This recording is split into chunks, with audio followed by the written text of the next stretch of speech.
bizlerin başladığını bildirecek ve sizler de geleceksiniz inşallah. Arzu, hoş geldin hayatım yayınıma. Hoş bulduk. İyi akşamlar sana ve herkese.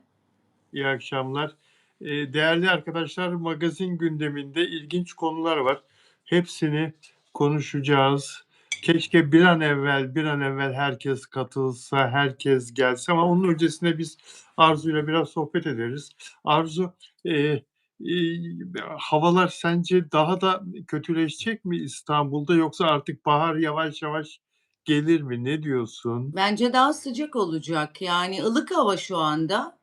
İyiye doğru gider ama bazen bir anda kar geliyor. Hiç belli olmuyor ki artık iklim krizi yaşanıyor. Ne desek boş. Akşamları serin oluyor, geceleri serin oluyor.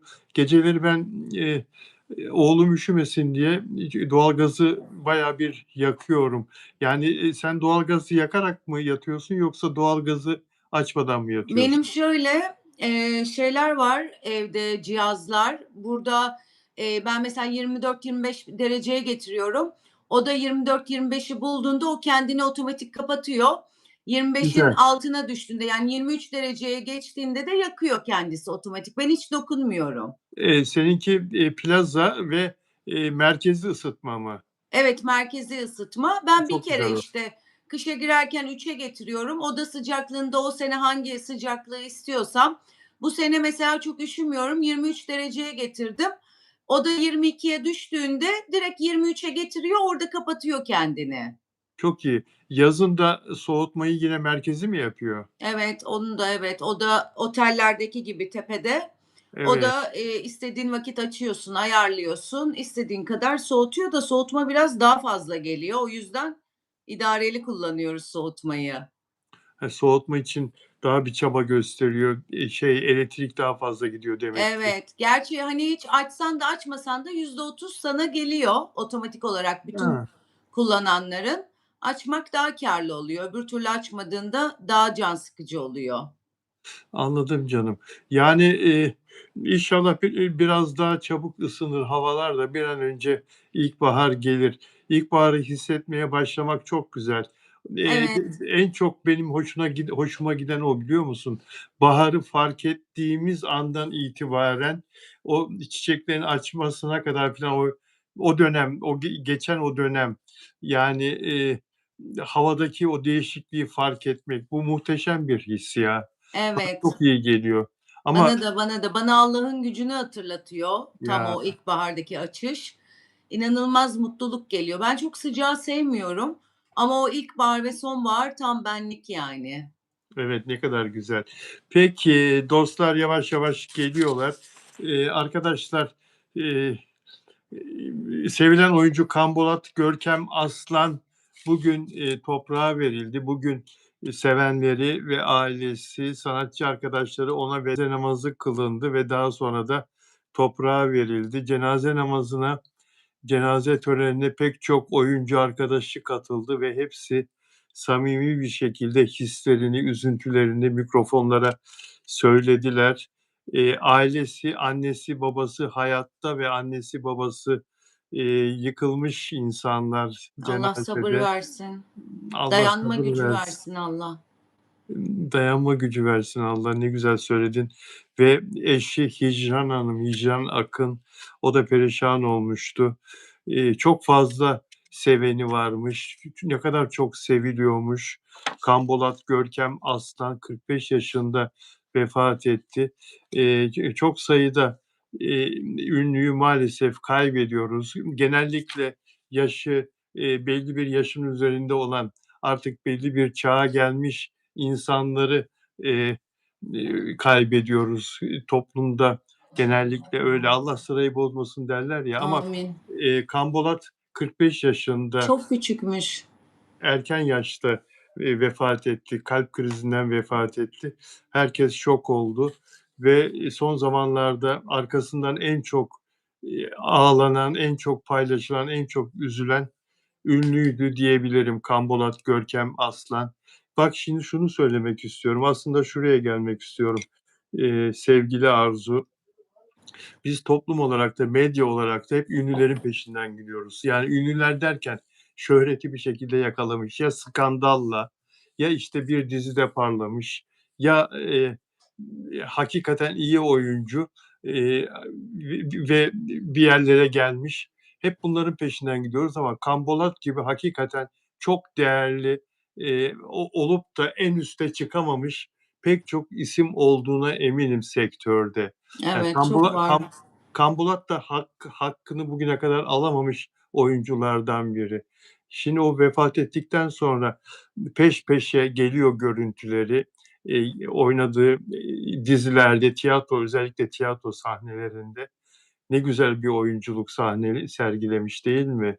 Evet, evet ama biz işte yine öldüğünde anlayabildik, öldüğünde görebildik. Çünkü o kadar fazla fuzuli şeyle meşgulüz ki hani gözümüze sokulan, bize dayatılan gözden kaçabiliyor. Yani artık ben de bunu böyle kabul ettim. Bir şey de diyemiyorum. Ben biliyordum, farkındaydım. Ama tabii bu kadar hani seceresine kadar her şeyini bilmiyordum. Çok da gözümüze batmamıştı ama şuradan biliyordum ben de. Çerkez kendisi. Benim annem Çerkez. Çerkez Derneği de hatta bir vefat başsağlığı mesajı yayınlamış. Oradan dolayı annem çünkü çok, kökenlerine bağlı. O hep böyle bilir Çerkez oyuncuları falan. Oradan dolayı. Evet, yani muhteşem de bir sesi varmış. Söylediği türküleri filan Hımm. bir yerlerden geldi, buldum. Muhteşem de bir sesi varmış. Biz medya olarak, halk olarak hep skandallar peşinden gidiyoruz. Kim daha güzel? Kim Cannes Film Festivali'nde kırmızı halda yürüyor? İşte kim kiminle aşk yaşıyor filan. Biraz bunu da değiştirmemiz lazım. Bu bakışı da değiştirmemiz lazım. Eee Yani gerçek oyunculara, gerçek sanatçılara, gerçek emekçilere de daha fazla yer vermek lazım haberlerde, paylaşımlarda. Değil mi? Evet. Evet, evet. Bir kez daha Allah rahmet eylesin. Allah acılı ailesine ve eşine, annesine, babasına sabır versin. Amin, amin, amin. Allah rahmet eylesin. Amin. Bugün 5 Dakika Magazin'de emek vererek Michael Jackson'la ilgili bir paylaşım yaptın. Hı hı. Onun İngilizce, konuşmasını Türkçe altyazıyla kendin Hıı. çevirerek yayınladın.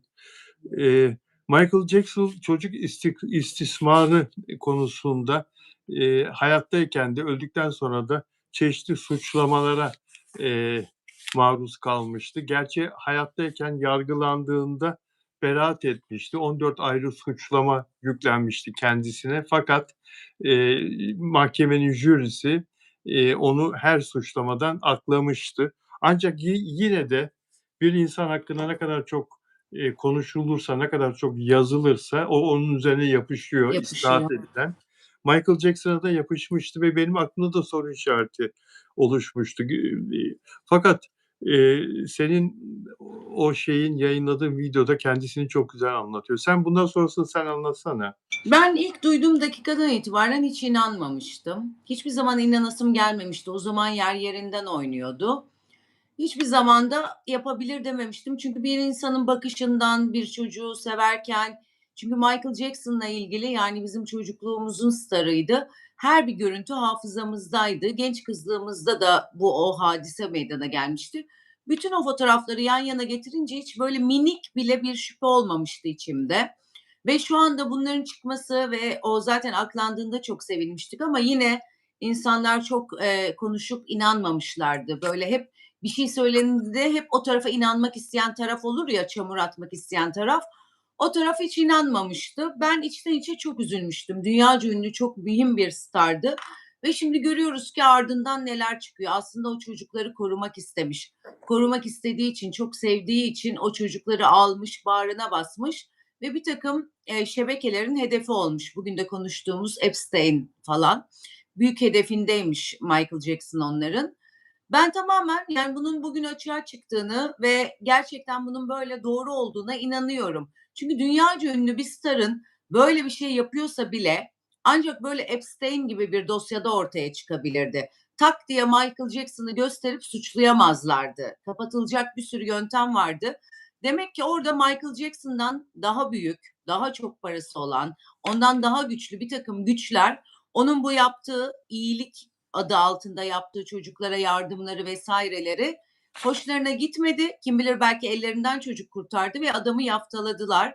Adamı çok iğrenç bir şekilde yargıladılar. Beraat etti ama kariyerini, ömrünü, hayatını kaybetti. Bu da çok acı. Evet, bunun üzüntüsü. Pedofili olmakta suçlanıyordu. Çocukları istismar etmekte suçlanıyordu Michael Jackson. Kendi evine, kendi çiftliğine çocukları alıp onlarla vakit geçirmekle suçlanıyordu. Oysa o onlarla arkadaşça yaklaştığını, onlarla arasının her zaman çok iyi olduğunu söylüyordu. Bana senin Türkçe'ye çevirdiğin videosunda kendisinin masum olduğunu son derece samimi bir dille anlatıyor. Bana suçlu muamelesi yapmayın. Çünkü ben masumum diyor Michael Jackson. Ve diyor ki algılamadan ve kınamadan önce gerçeği dinleyin benden diyor ve kendini ifade ediyor. Ee,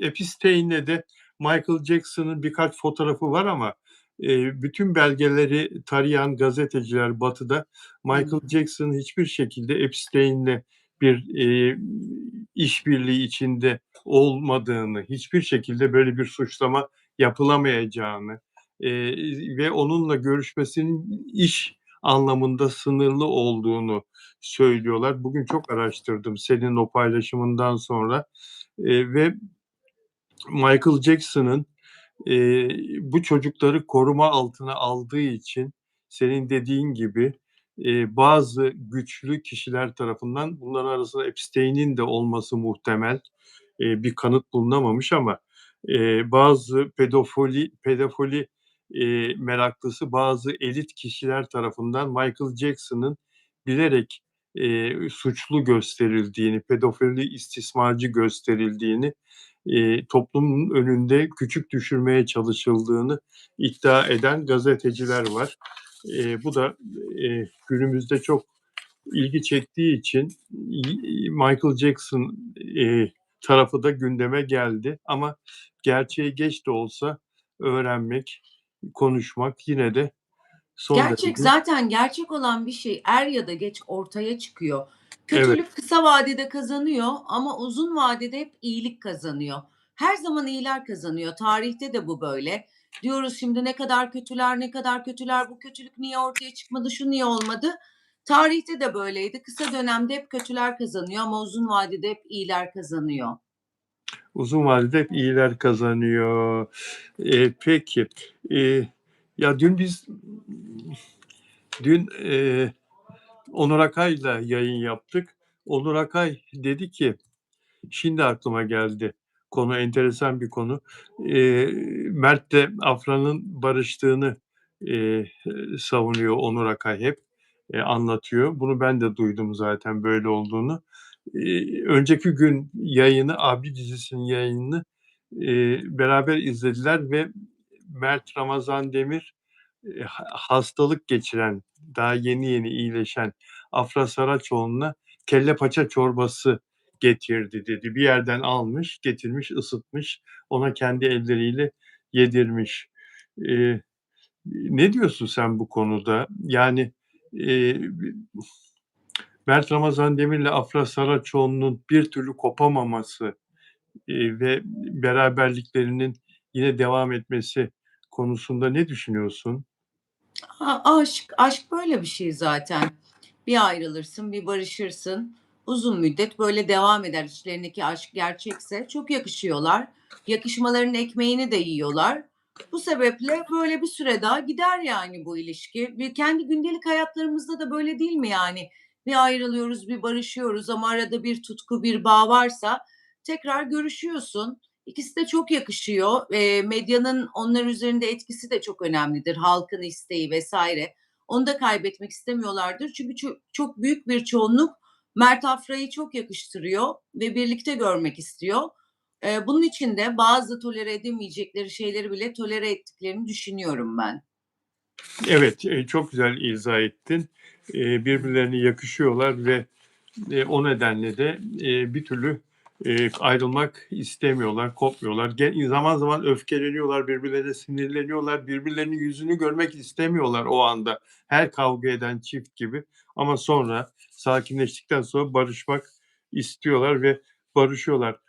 Mert Ramazan Demir ve Afra Saraçoğlu ile ilgili, yine biraz sonra konuşacağız arkadaşlar. Beren Kelle paça alması da çok güzelmiş. çok güzelmiş değil mi? Romantik. Romantik, çok doğru söylüyorsun. Evet. Beren Saat'le ilgili habere geçelim. Beren Saat'in İngilizce şarkısını dinledin mi? Ne hissettin? Şarkı çıkardı Beren Saat. Pek bir şey hissedemedim. Duygu geçmedi bana. Geçmedi değil mi? Geçmedi. Ama Yani belki çok onu ekranda görmeye alışmışız oyuncu olarak. Bir şarkıcı olarak gözüme hitap etmedi. Aynı zamanda da şarkı da beni yakalamadı. Ama yakalayabilen insanlar vardır, o ruhlarına dokunabilen. Hayırlı uğurlu olsun. Capitalizzo İngilizce şarkı. Yani 80'li yıllardaki sound'u çağrıştıran bir şarkı ve Kenan Doğulu düzenlemesini yapmış. Yani Kenan Doğulu çok iyi bir müzisyendir. Niye bu kadar sade, düz ve insanlara geçmeyecek bir şarkı yaptı? Kenan Doğulu'nun hiçbir şarkısı böyle tek Değil. düze değil. Bunu karısına niye yaptı? Kıskanmış olabilir mi? Bir hevestir, yapsın geçsin, sussun otursun diye. Ya ben müzisyen olacağım. Benim eşim böyle bir şeye girişecek ve 5 sene çalışacağız biz stüdyoda. 5 senedir çalışıyorlar. Ha çıktı, ha çıkacak, ha çıktı, ha çıkacak. Hatta Amerika vizesi süresi geçmiş. Kenan gidemedi. Beraber gideceklerdi Los Angeles'a klip çekmeye. 3 sene oldu şarkının klibi çekileli. Daha yeni çıktı. Yani ben böyle bir Kenan Doğulu olacağım. Gümbür gümbür, gümbür gümbür alta bir şeyler koyarım ki yani insanların dikkatini çeksin. Ne bileyim ben mi öğreteceğim ya? Bir Evet, bir kemanla de Ozan geçersin. Doğulu gerçeği var. Ozan Doğulu hangi projeye elini atsa en çöp proje bile onun sayesinde şahane oluyor. Kenan Doğulu'nun da müzikteki becerisi tartışılmaz. Bilemiyorum, bu kızı biraz sabote etmişler ya, kıskanmışlar. Hani hevesine alsın, kimse de dinlemesin, otursun köşeye demiş olabilirler. Ozan'a teklif etmemişlerdir. Çünkü Ozan para isterdi diye diye Yok düşünüyorum. artık ya. İster profesyonellik başka ister ve biliyorsun işte orada ister dediğim yani bekler. Bekler. Eline saymazsın, banka hesabına yollamazsın belki ama bir şekilde o parayı ona ulaştırırsın yani. Eee, Erkek kardeşi ve gelini yani. O kadar da vahşi bir dünyada bu kadar kapitalist olamayız diye düşünüyorum. yani, eee, zengin adam, şöyle not almışım. Zengin adam karısının gönlünü yapmak için, ona mağaza açar, yani butik açar karısı oyalansın diye. Burada da sanki, Kenan Doğulu eşi oyalansın diye ona, işte, bir şarkı yapmış ama, işte, özensiz de olsa, işte, bir şarkı, "Al oyalan." gibi filan. Bence Beren Saat'in hevesi kırılmıştır ya bugünkü yorumlardan sonra. Çok aleyhte yorum var. Çok. Beren zaten balık burcu benim gibi. Yani sittin sene artık kendine gelemez yani. Ben de çok üzülürüm o tarz şeylere. Düşünemiyorum kızcağızı. Oysa, iyi bir oyuncu. Yani dizilerden yürüse ya, değil mi? Böyle 4-5 senede bir dizi yapacağına her sene bir dizi çeksin. Ne teklifler geliyor ona biliyorum, ama hiçbirini kabul etmiyor. Senaryoları Evet. okuyor ya da okumuyor bile yani. Hâlbuki dizilerden yürüsün. Yani ne. Evet, yok oldu bir anda. Hiçbir yerde yok. Evet. Hiçbir dizide. Evet, yani şu müziğe ayırdığı zamanı şimdiye kadar dizilere ayırmalıydı. Ama onu da 5 senede yapmış Bilal, baksana. Öyle. Yani 5 sene. 5 sene önceki sound bambaşka, şimdi bambaşka. Şimdi mesela Level C5'lerin, o öteki çocukların falan sound'ları tutuyor. Onlar moda yani. 5 sene önce ne modaydı onu hatırlamıyorum. Bakmak lazım. Hani 5 sene bunu orada bıraktı. Aynı sound'la mı devam etti? Yapmaz herhalde bu kadar acemilik. Bugün yeni bir sound mu eklediler? Ekledilerse de olmamış. Ve bence, yani, Türkçe çıkarmalıydı ilk şarkısını. Kendi ana dilinde, kendi memleketinin, halkının ana dilinde çıkarmalıydı. Sonra Amerika'ya seslen. Önce içeride bir insanları kucakla, bir sevdir yeni işini. Yani, İngilizce de olmamış. Bilmiyorum, yani, ya. Hareketler de olmamış, dans da pek olmamış. Yani biz onu hep böyle soğuk, donuk bir kız olarak görüyoruz ya, mumya gibi. O Evet, mumyaya dans etmek falan çok olmamış. Yani oturtamadım ben. oturtamadın. Sen Evet, şeyi de beğenmedin o zaman, saçları filan örmüş, küçük bir kız çocuğu gibi küçük Beren sanki. 4-5 yerden örmüş saçlarını böyle, böyle, böyle. He? gördüm de hiç beğenmedim. Beğenmedin kıyafetini filan ve Evet, o klip Amerika'da çekildi. Ne gerek var? Yani evet. niye Amerika yani? Hadi dışarıda bir şey yerde Amerika manzarası olur da, Amerika'da çekersin. Bizde stüdyo mu yok? Arkada dansçı mı yok bizde, değil mi? Yani Yani, hani, oralarına bir şey diyemem ama olmamış. Şey de söylemiş, Alizade diye bir kız var ya, rapçi, çok da Türkiye'de, eleştirilmişti. O biraz önce girdim haberi, şey demiş, "Sen Bihter Ziyagil'sin, bırak bu işleri." demiş. ya, o kız kaç tane dizi çekti Aşk-ı Memnu'dan sonra hep Bihter. Yapıştı kaldı yani, değil mi? Evet, Bu evet, da kült kötü bir oldu şey. onunla birlikte, üstüne yapıştı. Bu da kötü bir şey ya. Evet, çok kötü, herkes öyle anıyor. O Evet, rolden çıkamadı, onun üstünde bir rol oynayamadı. oynayamadı. Oynayamadı, evet.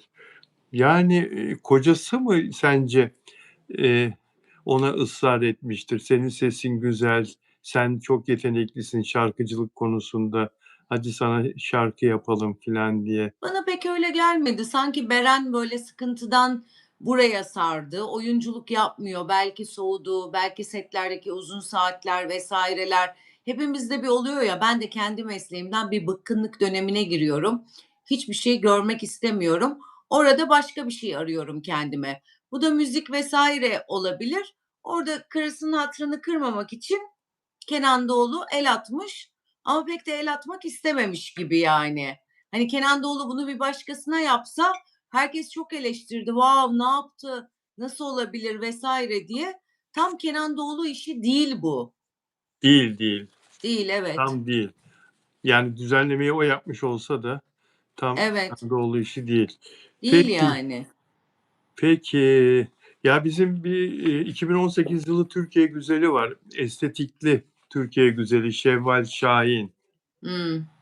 18 Aralık'ta savcılık, uyuşturucu kullanma, özendirme, kullanımı ve temini iddiasıyla, gözaltı kararı vermişti. İşte, yurt dışında olduğu öğrenildi. Bu sefer yakalama kararı çıkarıldı. Yani bir an önce Türkiye'ye gelmesi beklendi. O da, "Yurt dışındayım, annem ev taşıyor, ona yardım ediyorum ama geleceğim, hemen geleceğim, ev taşınması bitsin geleceğim ve gerekeni yapacağım." diye, bir paylaşım yapmıştı fakat gelmedi. Ocağı da geçtik. 2 ay oluyor şimdi neredeyse. Gelmedi ve, Londra'da geziyor, tozuyor. Bir Miami'ye de gitti bir ara. Paylaşımlar yapıyor. Bugün en son bir ok atıyor, ok atma, arkadaşlarıyla kim daha iyi ok atıyor diye öyle bir şey yapmışlar, challenge yapmışlar. Eee, ne diyorsun, gelmez mi acaba? Herkes geldi. Bak bu Şeyma Subaşı ile birlikte yakalama kararı çıkarılmıştı. Şeyma Subaşı geldi, ve ifadesini verdi. Saç örneği de pozitif çıktı ama tutuklanmadı. Yani, kendisine, tedavi önerildi ve o tedaviyi gerçekleştirirse, tutuklanmayacak da. Mert Vidinli de gelmedi mesela. Evet. O da yurt dışında. Şevval Bence Şahin gelmeyecek bu ikisi ama gelmez orada mi? prosedür nedir onu bilmiyorum. Hani, yakalama kararı international bir şey mi? Oradan gelip alabiliyor muyuz? Ondan sonra getirilebiliyorlar mı? Onu bilmiyorum ama bence gelmeyecekler. Gelecek olan, hani, devleti sinirlendirmeyeyim, gideyim derdi. Bu kadar uzatmazdı ya da uzatıyorsa da hiçbir story falan atmazdı. İşte, hastayım, o, bu falan filan derdi. Bayağı gündelik hayatlarına devam ediyorlar. Bence burayla bağlantıları kesildi gibime geliyor. Evet, yani bu kız burada Türkiye'de çok da para kazandı. Şevval Evet. Şahin buradaki tekstil firmalarıyla işler yaptı. Tanıtımlar filan yaptı. Çok da para kazandı ve, kendisi aynı zamanda İngiliz vatandaşı. İngiliz vatandaşı olduğu için kırmızı bülten de çıkarsak bunu İngiltere iade etmeme hakkı var. İngiltere iade etmeyebilir. Ona güveniyordur zaten %100. İngiliz Tabii. vatandaşı olmasına güveniyordur. Demek ki, bunu şey ihbar etmişti, Sercan Yaşar, ünlülerin torbacısı. Her ünlüyle fotoğrafı var Sercan Yaşar'ın. O bir tutuklandı, gözaltına alındı, sonra hapse atıldı Sercan Yaşar. Hapse atıldığı zaman, şey yaptı, pişmanlık. İtirafçı oldu. Evet, itirafçı oldu ve itirafçı olup da anlattıklarıyla savcıyı tatmin etti söyledikleri. Birçok ismi uyuşturucu kullanan, temin eden birçok ismi savcıya bildirdi, ve bu serbest bırakıldı Sevcan Yaşar. Ama onun yaktığı isimlerden biri de Şevval Şahin olduğunu söylüyorlar. Yani aleyhinde kesin böyle bir ifade var. Gelmez diyorsun, değil mi? Bence gelmez. Gelecek olan gelirdi şimdiye kadar. Çok uzun bir süre olmadı mı? Çok 2 ay falan geçti galiba ya da 3 ay tahmini olarak. Yorumlarını kapıyor. Bir tanesini en üstteki paylaşımını kapamış, tamamen yorumlara kapamış. Diğerlerinde sınırlıyor. Yani sadece "Ay, ne güzel kadınsın sen, çok özledim seni, neredesin sen?" filan diyecek arkadaşlarına yorum yaptırıyor. Eee, Ve ünlüler arasında da ona böyle alkış tutan kişiler var. Arkadaşları, bir şey diyemezsin. Onu metheden, öven kişiler var. Ben buradan şeye bir çağrıda bulunmak istiyorum. Eee, Miss Turkey yarışması, Türkiye Güzellik Yarışması'nın, eee, sahibine bir çağrıda bulunmak istiyorum. Bu kıza 2018 yılı Türkiye Güzelliği unvanı vermiştiniz. Eğer gelmeyecekse, Türk adaletine böyle bir yanlış yapacaksa, Türkiye Cumhuriyeti Devleti'ne gelenler nasıl geliyor? Gelmeyecekse bu bizi temsil edemez. 2018 yılı geçmiş Türkiye güzeli de olsa biz bunu Türkiye güzeli olarak kabul edemeyiz. Buna bir son sorun, açın, arayın telefonunu sizde var.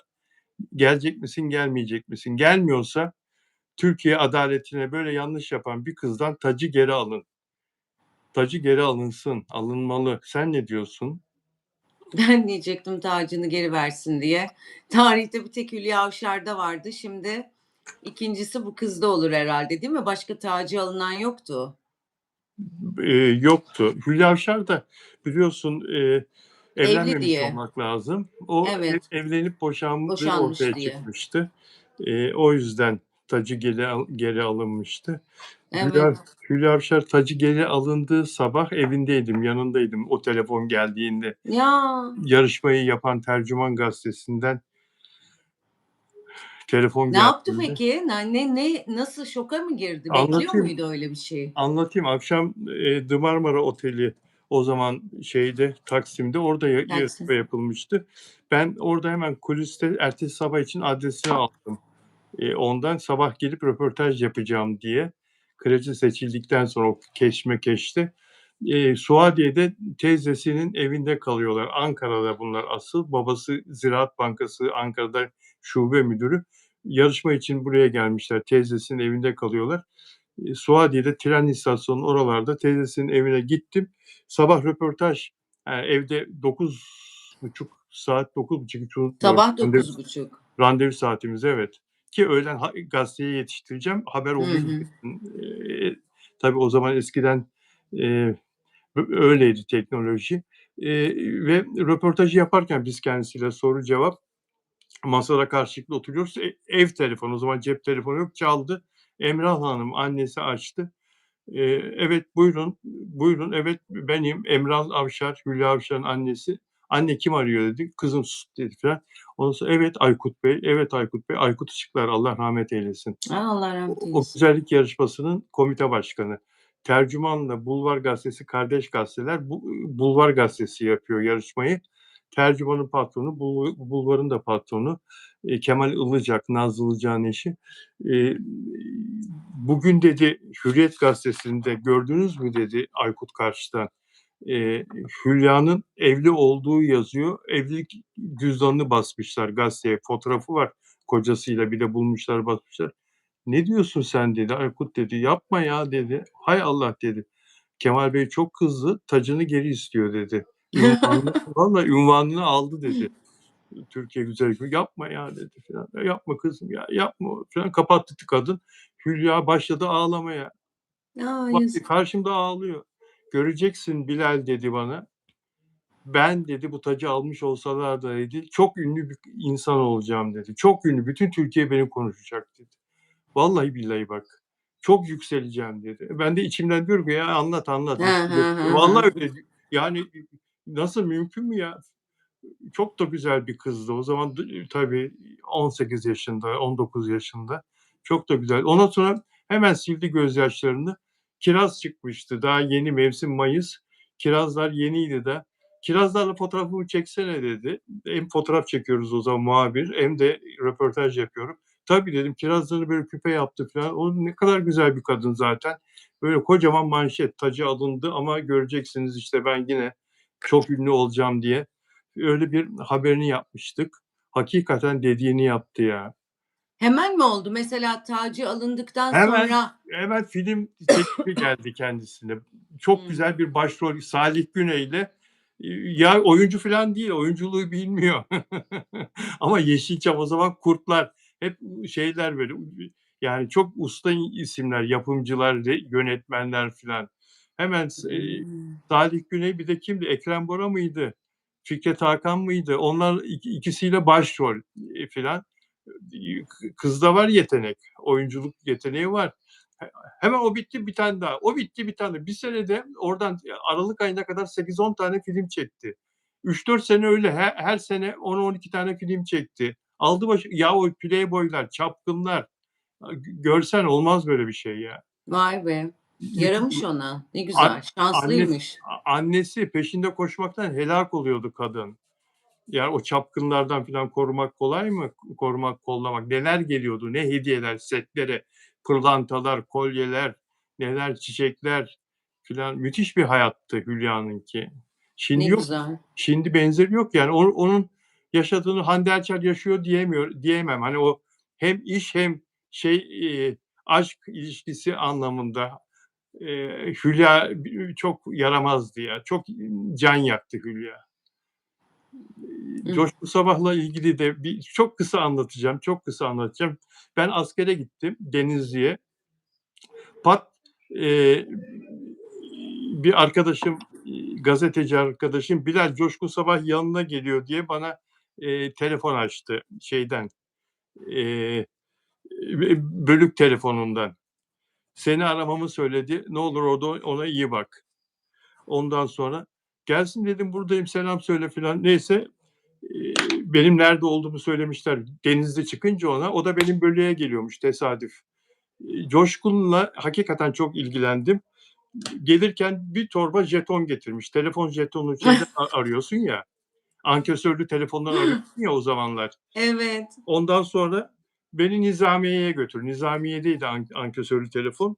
Götürüyordum. Askerlikte yol bilmezsin. Acemi olunca hiçbir şey bilmiyorsun. Götürüyordum. Nizamiye'de kuyruğa giriyorduk. Sıra bize geliyordu. Abicim 15-20 dakika bekliyorduk sıra gelsin diye. Ondan sonra bu arıyordu. Hülya Avşar'ı. Hülya'nın sevgilisi. Hülya Avşar arıyor. Hiçbir telefona çıkmıyor Hülya Avşar. Arıyor arıyor çalıyor çalıyor. Annesi çıkıyor mesela. Annesi diyor ki, "Evde mi Hülya?" "Yok Coşkun." diyor. "Coşkuncuğum yok." diyor. Annesi askerlik nasıl filan diye de sormuyor. "Nasıl o evladım alıştı mı?" filan diye de sormuyor. Yine annesi çıkıyor. Ertesi gün yine gidiyoruz, eğitimden sonra. Süremiz de çok sınırlı. Gidiyoruz.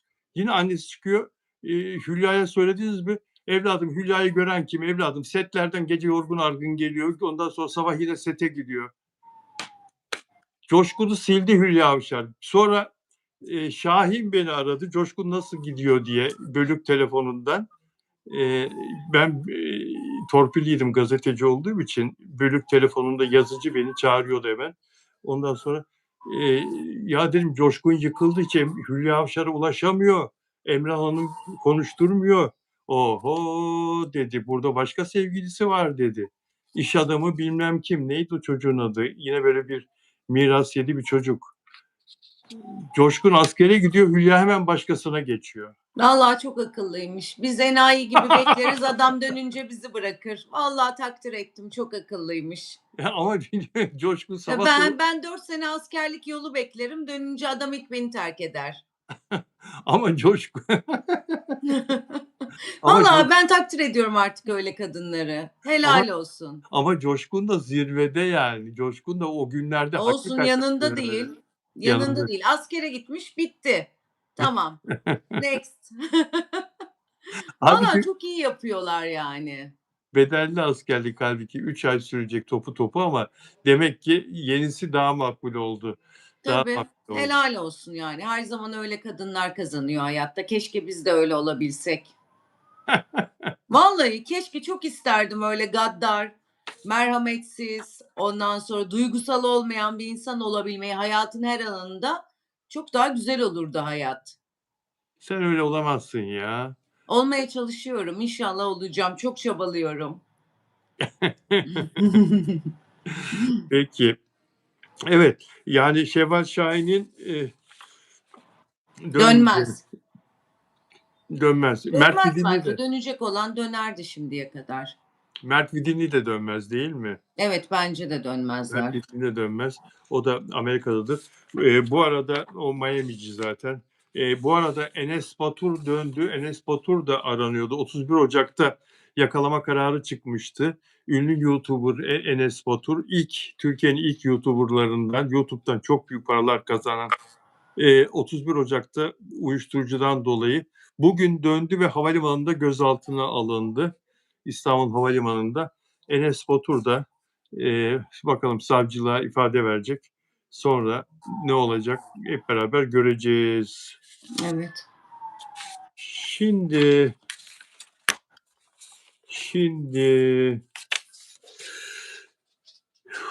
oyunculara bir bakalım.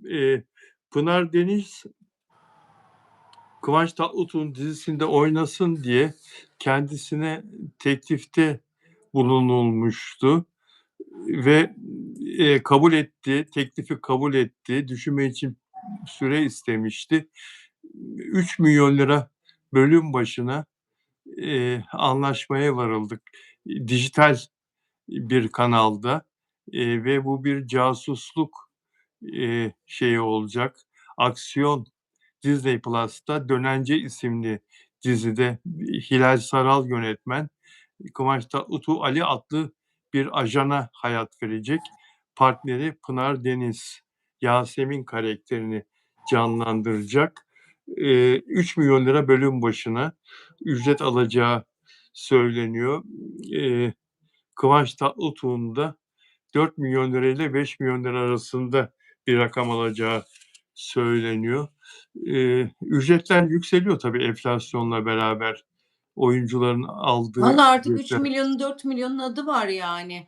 Normal, hani, vatandaşa göre çok, pahalı bir rakam, çok afaki ama onların hayatına baktığında aslında 3 milyon hiçbir şey değil yani. Her Hiçbir şey şey, çok pahalandı çünkü. her şey çok pahalandı değil mi? Tabii Yani onlar önceden, Beykoz'da bildiğimiz sitede 10.000 liraya oturuyordu. Ev tutuyorlardı, koca 9 odalı villa. Aynı villa şimdi 400.000 500.000 kirası. Şaka gibi yani. Yani doğru 3 söylüyorsun. milyon haftalık kazandığında da 500.000 lira kira, yine çok, yine çok yani. Milyonun adı var artık. Yani Türk Evet. parası öyle değersizleşiyor ki şöyle 100.000 dolar 4,3 milyon lira. 4,3 milyon lira diyorsun.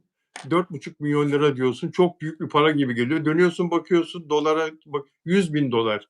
Yani Tabii canım, hiçbir şey yani. hiçbir şey değil. Yani değil mi o Evet, anlamda? hiçbir şey. Hele öyle dolara, sterline çevirdiğinde bitiyorsun zaten. Sterlin en son 54 liraydı. Şimdi kaç lira oldu bilmiyorum. Hiçbir şey yani. Hani Avrupa sinemasına baktığımızda dizi oyuncularına hiçbir şey ama tabii 20.000 lira asgari ücret, 28 mi oldu onu da hatırlamıyorum, 28 galiba asgari ücret, 20.000 lira 28. emekli maaşı alınca bunlar çok astronomik rakamlar geliyor. Çünkü orada da o insanlar kirayla hem kira veriyorlar hem gıda almaya çalışıyorlar. Onlara göre de acayip bir rakam 3,5-4 milyon. Evet, evet. Şimdi şöyle bir bakalım kim ne kadar kazanıyor oyunculardan. Kenan İmirzalıoğlu Abi dizisinden 4,5 milyon lira bölüm başına. Ayda 18 milyon lira yapıyor. Afra Saraçoğlu 2005 2,5 milyon lira bölüm başına. Barış Arduç Aşk ve Gözyaşı dizisinden 3,5 milyon lira. Tabii o dizi yarım kaldırıldı. 3,5 milyon lira kazandı. Burada en az kazanan Miray Daner Bize Bir Şey Olmaz dijitalde Mert Ramazan Demir'le oynadı. Daha gösterilmedi dizi. 850 bin lira bölüm başına aldığı ücret Miray Daner'in. Ki iyi oyuncu ama düşük olduğu için daha önceden aldığı ücretler bir türlü yükselemiyor. Çağatay Ulusoy 3 milyon 250 bin lira Eşref Rüya'dan. Çok az bence. Mesela işte 3, 6, 9, 12 milyona ana arterden bir yerden ev alamıyor yani. Alamaz. 12 milyona ev yok yani. Önceden mesela öyle bir dizide oynadığında gidiyorlardı böyle yeni inşaatlara 7'şer tane, 10'ar tane ev alıyorlardı. Kurtlar Vadisi'ni çekenler, Raciler, Maciler inanılmaz böyle o Ataşehir'de 20'şer alıyorlardı daireleri. Orada bir site var. Biliyorum yani o zaman 10 tane 10 tane hep almışlardı. Şimdi o kadar oynuyorsun, çok yüksek rakam geliyor. Ana arter mesela Ataşehir'den bir ev alamaz yani o paraya. Alamaz. Yani mesela Bodrum'da düşünüyorum da bu 60-70 metrekare kooperatif evleri var ya 2 oda Hı hı. Bodrum'da. Yani en ucuzu 20 milyon lira. Evet, En ucuzu 20 milyon lira. Yani orada da bir ev almak mümkün değil. evet, Yani orada da mümkün değil. Bizde de burada da ancak kenar semtlerde evet, İstanbul'da yani evet. Oralardan uzak olabilir. semtlerde alınabilir. Merkezi olarak yani onların da parası çok küçüldü. Zaten şimdi e, oraya geleceğiz yavaş yavaş. Mert Ramazan Demir'in başrolünde olduğu Delikanlı kadrosuna Melis Sezen de dahil oldu. Melis Sezen daha önce Deha'da Aras Bulut İynemli ile oynamıştı başrolde. Mert Ramazan Demir'in o Delikanlı isimli dizisinde Mina Demirtaş belliydi. Ve Salih Bademci belliydi oyuncu olarak. Yönetmen Zeynep Günay'la Recai Karagöz. Onlar yönetecekler. Fakat Mert Ramazan Demir'in bu dizisine bir türlü kanal bulunamıyor. Aylardır takip ediyorum ben. Yani henüz bir kanal bulunamadı ve sete çıkılacak ama bir türlü çıkılamıyor. Herhalde kanal belli olmadığı için çekeceksin ama nereye çekeceksin? Ya bir kanalla açılamazsa ki böyle bir ihtimal var. Şunu da söyleyeyim sevgili Arzu, beni izleyenler iyi bilirler. Yazın dizilerin geleceğinin çok parlak olmadığını söylemiştim ben. Yani daha az dizi çekileceğini ekonomik nedenlerden dolayı. Çünkü geçen sezonu çok kötü kapattı diziler.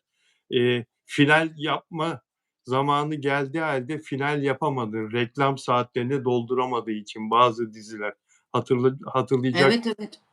bazı dizilerde haftalık yayın günü geldiği halde yayınlanamadı. Yine reklam saatini dolduramadığı için o bölüm bir hafta ertelendi.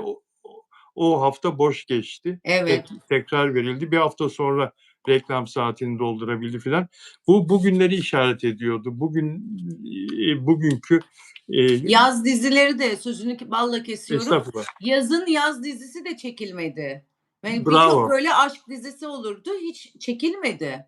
Hiç çekilmedi. Şimdi bizi izleyen dizi izleyicileri maalesef kara günler bekliyor dizi sektörünü. Financial Times İngiltere'de yayınlanan çok önemli bir ekonomi günlük gazetedir. Türkiye'deki dizilerin kara dönemi diye dizi sektörü çıkmaza girdi diye haber yaptı. Yükselen fiyatlar, Türkiye'deki enflasyon rakamları, genel olarak hayat pahalılığı, maliyetleri her sektörde olduğu gibi dizi sektöründe de artırdı.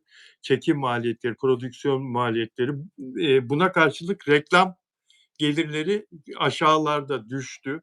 Dolayısıyla yapım maliyetlerini karşılayamadığı için sektör dizi çekemiyor. Bakın Mert Ramazan Demir'in Mert Ramazan Demir gibi iyi bir oyuncunun başrol oynadığı dizinin kanal bulamaması gerçekten sektörün işler acısı durumunu gösteriyor. Ne diyorsun Arzucuğum? Evet, yani bence çok zor artık. Hani biz kendi adımıza çok seviniyorduk. Türk dizileri dünyada tutuluyor, birçok izleyici var. Ki keza senin yayınında da görüyorum, Türk dizilerini izleyen yurt dışından birçok ülkeden insanlar yazıyor ediyor. Şey gibi AVM'lerde bir oyuncak makinesi var ya böyle kafasını çıkartıyor, çıkartınca vuruluyor. Evet, Ona evet. benzetiyorum ben kendi hayatımızı. Tam böyle bir şeyde sivriliyoruz. Bir el tak diye vuruyor, geri sokuyor onu olduğu yere. Yani çok enteresan, böyle olmaması lazım ama genel olarak ülkede tabii her şey çok pahalılaştı. Diziler de tabii ki çok artık astronomik rakamlara çekiliyor ve çekilemeyecek diye ben de aynen senin gibi düşünüyorum.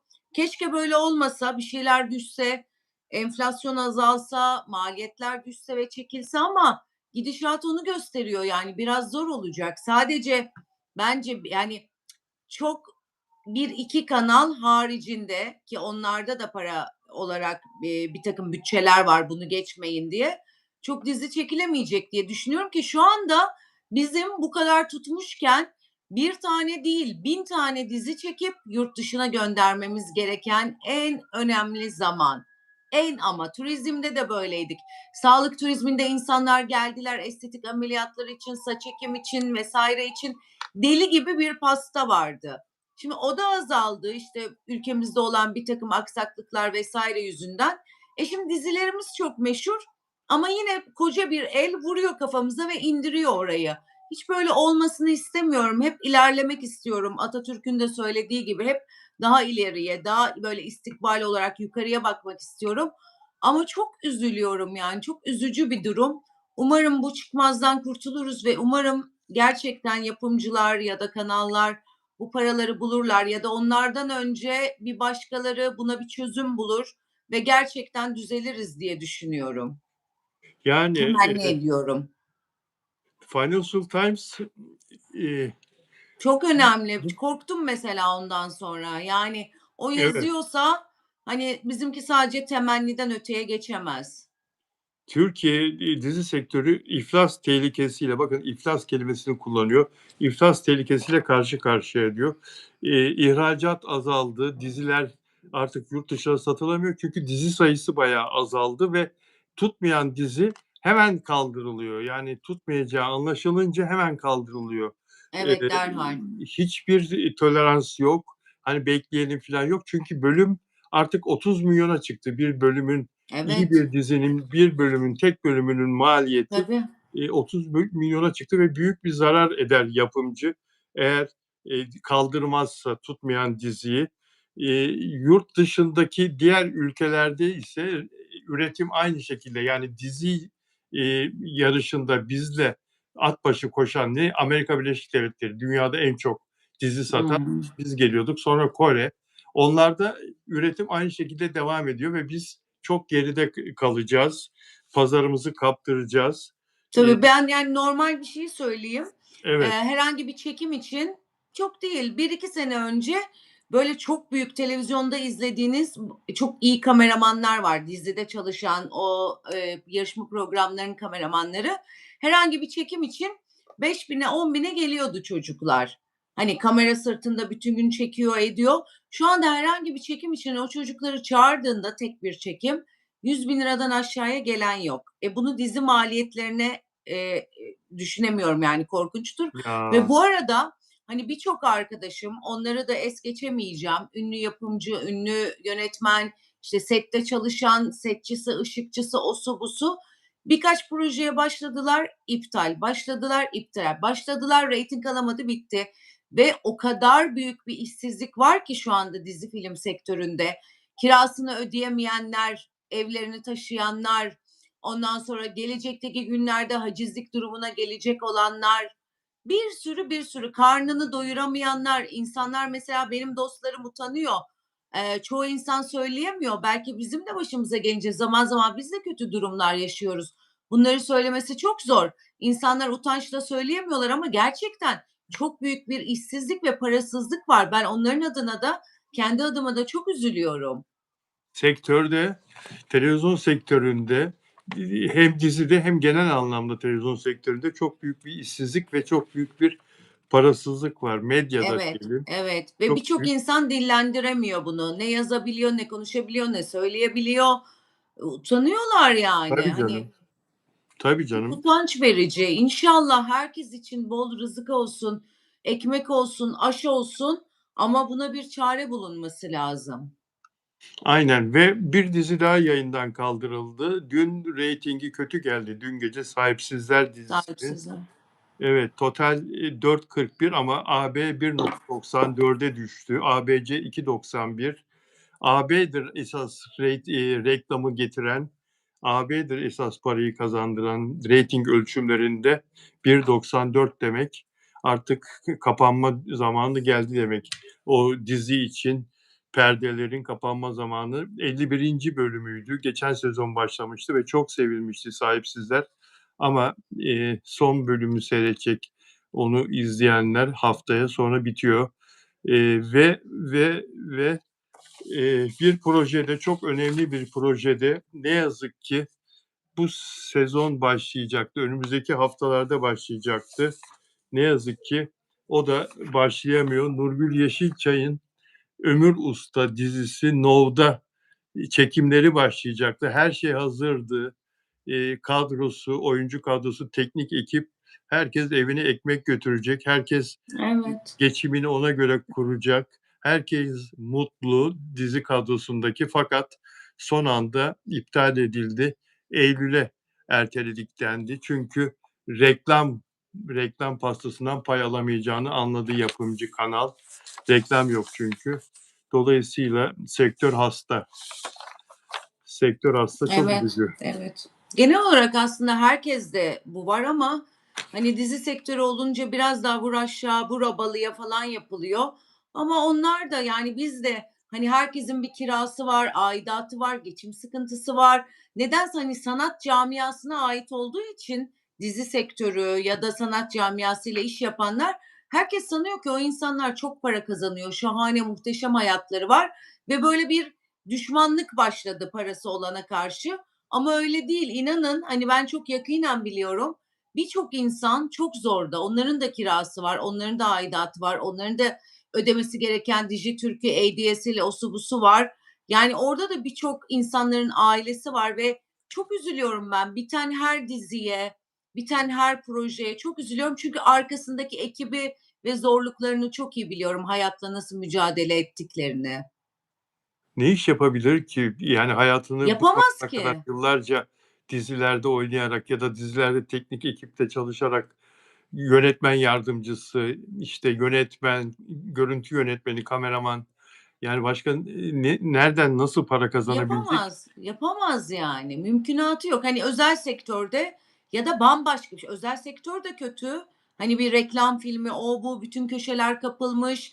Enteresan. Orada da iş projeler çok düştü. Gelir giderler, onlar bunlar, rakamlar. Çok zor yani ve bu sektörde bizim aslında en büyük lanetimiz biz sadece bu sektöre aitiz. Başka hiçbir sektörde hiçbir şey yapamayız.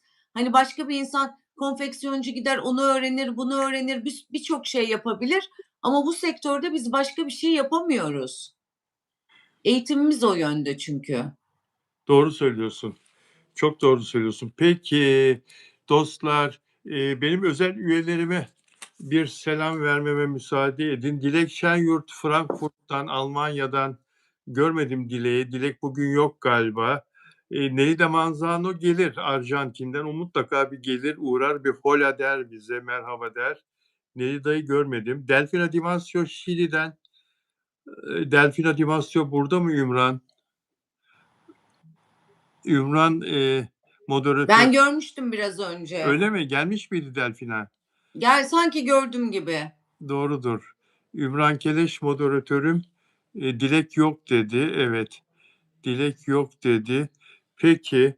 Ve Mabel Matiz Pre 5 F nickli arkadaşım, özel abonem burada mı? Mabel Matiz de yok. Peki. Dilerseniz sizler de özel abone olabiliyorsunuz arkadaşlar. Bunun için yapmanız gereken şey katıl butonuna basıp yönlendirmeleri takip etmek. Beğen yaparsanız memnun oluruz. Bize moral olur. Beğen sayısı Evet, beğensinler, hemen beğensinler çabucak. beğen yaparsanız mutlu oluruz. Ve abone olmadan izleyen dostlar abone olurlarsa kanala yine çok seviniriz. Bir de burada canlı yayında bir şeyler yazıyorlar. Ben göremiyorum. Bazen bakarsam görüyorum. Senin o yüklediğin şeyin altına yazarlarsa videonun altına o zaman cevap verebilirim. Sonra beni tanıyorsun. Çok böyle vicdan azabı yaşıyorum. Görseydim cevaplasaydım ayıp oldu insanlara diye. Senin normal yüklediğin videonun altına yazarlarsa ben cevaplarım onları. Evet. Beni vicdan azabından kurtarırlar. Evet. Yorumları, videonun altındaki yorumlara bekliyoruz arkadaşların çoğunu. Burada hızla geçtiği için arkadaşlar bütün mesajlarınızı okuyamıyoruz. Bir de sohbet Evet, sonra ederken bakıyorum mesela canlı yayında yazılana çok tatlı şeyler yazmışlar. Ben hiç görmemişim ve cevaplayamamışım. Psikolojik olarak rahatsız hissediyorum kendimi ayıp oldu millete diye. haklısın. Seher Duman, çok teşekkür ederim güzel kardeşim. Peki, şimdi Afra Saraçoğlu ile ilgili bir detay konuşacağız. Afra Saraçoğlu Abi dizisinde oyunculuğunu konuşturuyor. Bazı sahnelerde Afra Saraçoğlu'nun üzerine yazılıyor senaryolar. Bu da onun severlerin hoşuna gidiyor. Seni mi duydular acaba? Doğru olabilir. İlk 4 bölüm bu yapılmadı. Bu yapılmadı. Kızcağız oyun oynamak istiyor, oyununu ortaya koymak istiyor. Böyle gözlerini filan büyütüyor. Yani bir şey, çünkü bir şey yok oynayacağı senaryoda.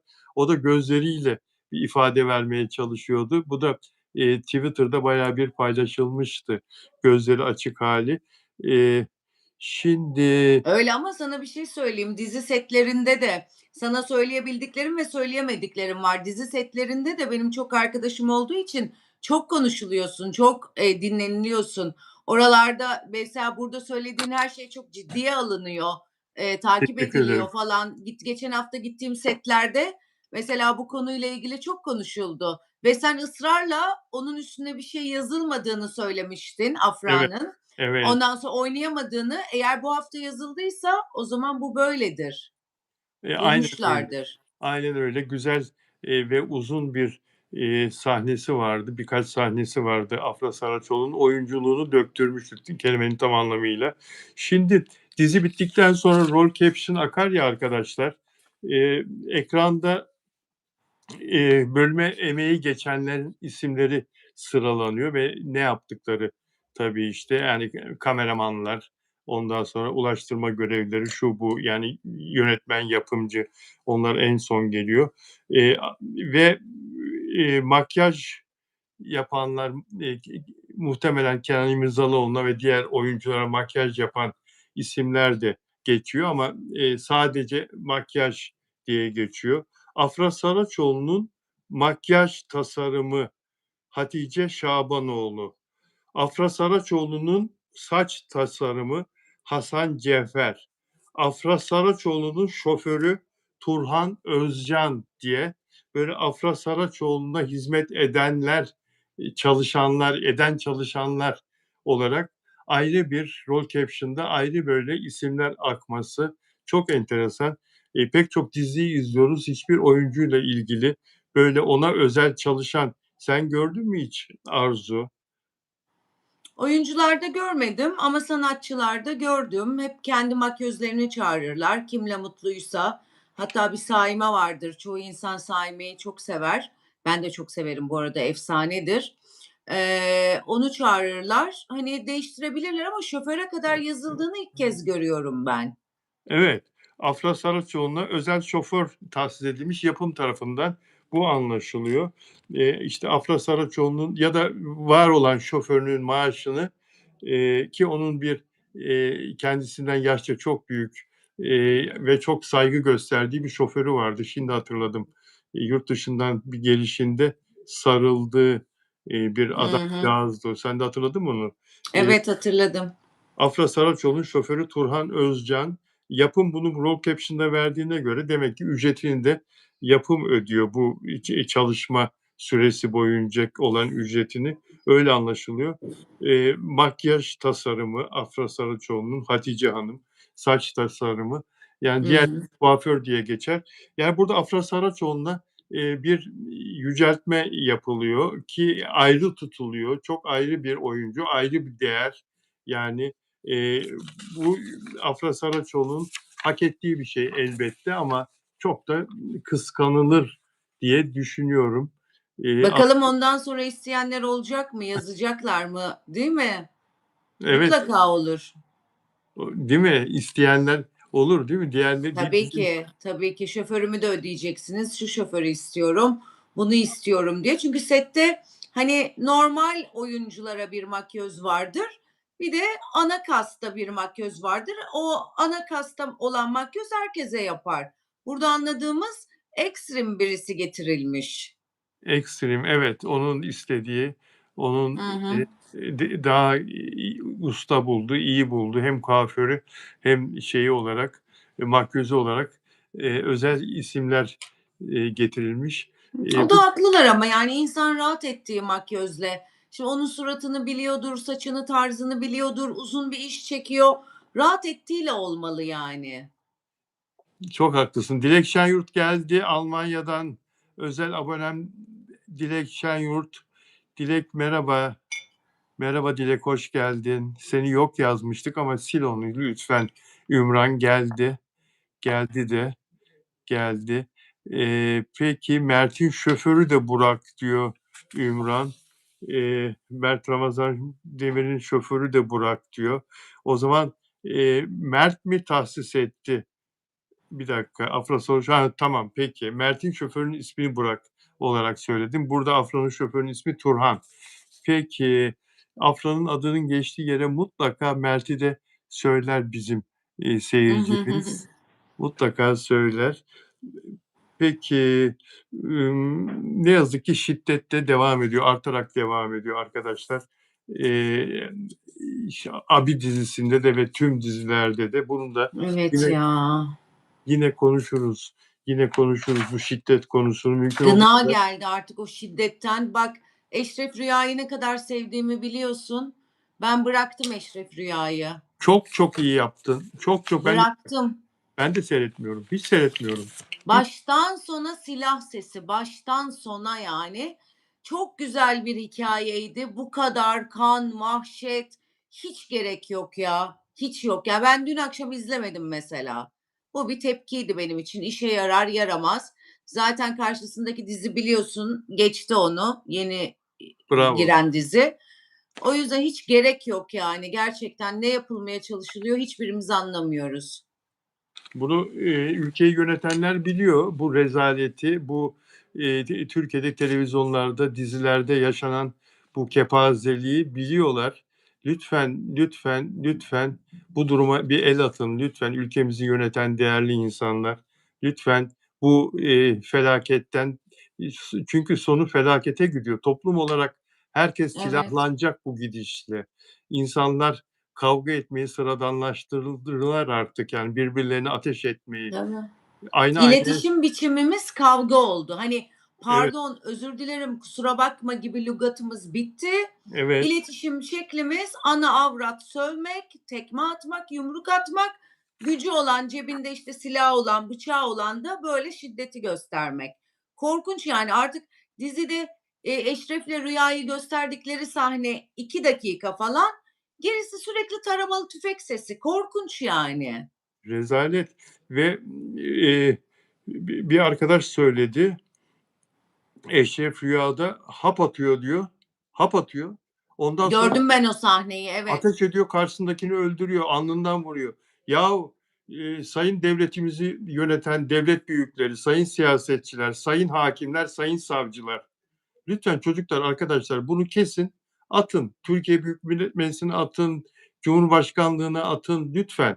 Ya sayın devlet büyüklerimiz, uyuşturucuya karşı çok büyük mücadele etmiyor muyuz sizler? Kelle koltukta uyuşturucu Türkiye'yi uyuşturucu belasından kurtarmak için gecenizi gündüzüne katarak mücadele etmiyor musunuz? Televizyonda Türkiye'nin en çok izlenen televizyonlarından birinde adam hap atıyor, sonra silahıyla karşısındakinin alnından vuruyor. Bu nedir Öyle Allah değil ki, aşkına? daha tehlikelisi var. Onu atıyor, sempatik bir dans yapıyor. Bu dans bütün sosyal medyaya yayılıyor. Yani o yaptığı iğrenç işi Ya daha böyle soft göstermeye çalışılıyor. O dans viral oluyor.